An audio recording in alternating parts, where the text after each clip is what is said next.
સ્થાનિક સ્વરાજ્યની ચૂંટણીમાં ભારતીય જનતા પાર્ટી દર વખતની જેમ જ આ વખતે પણ ગઈ વખત કરતાં વધારે જનસમર્થન સાથે આગળ વધશે. સાહેબ, પણ જે પ્રકારે રાજ્યની વાત છે, અમદાવાદની વાત છે, ક્યાંક ક્યાંક થોડાક વિરોધ એ ઉમેદવારની પસંદગી હોય કે પ્રચાર દરમિયાનની વાત છે, તો લાગે છે કે ડેમેજ કંટ્રોલ થશે. જો આપણે હંમેશા પોઝિટિવ રહી અને કામ કરવું જોઈએ, એ ભારતીય જનતા પાર્ટીનો દરેક કરતા જાણે છે.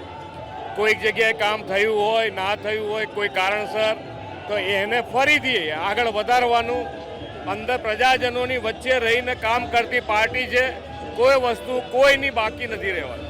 રાજકોટની વાત છે, અન્ય જગ્યાની વાત છે કે જ્યાં એ હાથાપાઈના દ્રશ્યો પણ સામે આવ્યા હતા. કોઈ પણ વિરોધ ક્ષણિક હોય છે. કામ આટલા બધા કર્યા છે ને જન સમર્થન જે પ્રમાણે આપ જોઈ રહ્યા છો એ પ્રમાણે કોઈ કરતા કોઈ હા ક્ષણિક આવી શકે, પછી આગળ કશું હોતું નથી. બધી મહાનગરપાલિકા અને તાલુકા પંચાયત, જિલ્લા પંચાયત જોઈએ તો આ વખતે કેટલી આશા અપેક્ષાઓ છે? મેં કીધું તો ખરું કે ગયા વખત કરતાં વધારે જન સમર્થન સાથે આગળ વધશે ભારતીય જનતા.